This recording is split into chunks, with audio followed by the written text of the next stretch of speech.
LRU क्या है? LRU एक पेज रिप्लेसमेंट एल्गोरिदम है जो लिस्ट रिसेंटली यूज पेज को रिप्लेस करता है। सोचो सिस्टम के पास लिमिटेड मेमोरी है, जो पेज काफ़ी टाइम से यूज़ नहीं हुआ है, सिस्टम उसे भूल जाता है। ओके, अब ये क्वेश्चन दिया हुआ है, इसे मैं आपको स्टेप बाय स्टेप सॉल्व करके दिखाता हूँ। एलआरयू का सिर्फ एक रूल है, याद रखो उसे। सिस्टम जो भूल गया है वही पेज रिप्लेस होता है। ओके, सबसे पहले 7 आता है। फ्रेम सिम्प्टी है, इसलिए पेज फॉल्ट अगर होता है 7 को फ्रेम में लोड कर देते हैं। नेक्स्ट पेज 0 आता है। फ्रेम अभी भी एम्प्टी है तो ये भी पेज फॉल्ट है, 0 को लोड कर दिया। ओके, नेक्स्ट पेज 1 आता है। ये भी मेमोरी में नहीं है, इसलिए पेज फॉल्ट। अब तीनों फ्रेम्स में फिल हो चुके हैं, 7 0 1।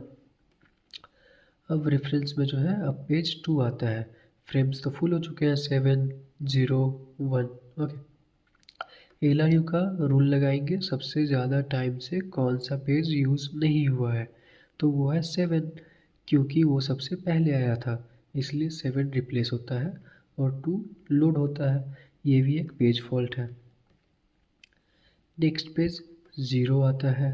0 ऑलरेडी मेमोरी में है, इसलिए पेज हिट अगर होता है, तो यहाँ पे कोई रिप्लेसमेंट नहीं होगी। ओके, यहाँ पेज हिट कर जाएगा। Okay, next page reference 3। Next page 3 आता है, मेमोरी में नहीं है तो रिप्लेसमेंट होगा। अब एलआरयू पेज कौन सा है, वो है 1। ओके, क्योंकि काफ़ी टाइम से यूज़ नहीं हुआ है, इसलिए 1 को रिप्लेस करते हैं और 3 लोड होता है। ये भी पेज फॉल्ट है। देन रेफरेंस में 0 आता है। नेक्स्ट पेज 0 आता है, ये ऑलरेडी प्रेजेंट है, इसलिए ये पेज हिट है। लास्ट पेज 4 आता है, मेमोरी में नहीं है तो रिप्लेसमेंट होगा। अब एलआरयू पेज कौन सी है, वो है 2, क्योंकि सबसे ज़्यादा टाइम से यूज़ नहीं हुआ है, इसलिए 2 को रिप्लेस करेंगे और 4 को लोड करेंगे। ये पेज फॉल्ट है। इस पूरे क्वेश्चन में टोटल पेज फॉल्ट है 6।